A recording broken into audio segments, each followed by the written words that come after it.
আসসালামু আলাইকুম। তো আমি এখন 50টা রোল মেক করব। সেই রোলের জন্য যে শীটটা তৈরি করতে হয় সেটার একটা শর্ট রেসিপি আপনাদের সাথে শেয়ার করছি।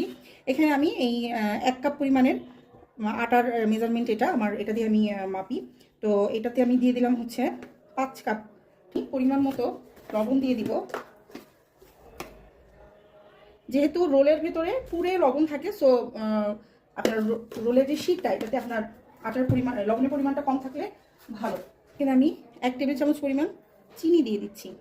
দিয়ে দেবো হাফ চা চামচ মতো গোলমরিচের গুঁড়া, ডিম,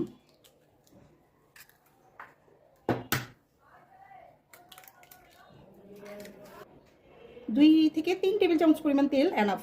খুব বেশি তেল দিবেন না, তাহলে হচ্ছে শীটটা ফেটে যাবে বানানোর সময়। তো এই মিক্সচারটা আমি খুব ভালো করে আগে মেখে নিব।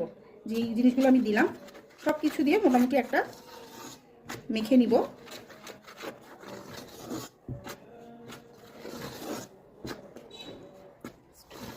মাখার পরে একটু আস্তে আস্তে এটার ভিতরে পানিটা ঢালবো।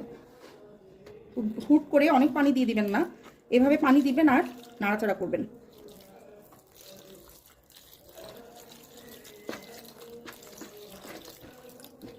পরবর্তীতে আমাদের আরও পানি লাগবে, তো এই পানিটা আমি খুব ভালো করে আগে মিক্স করে নেব।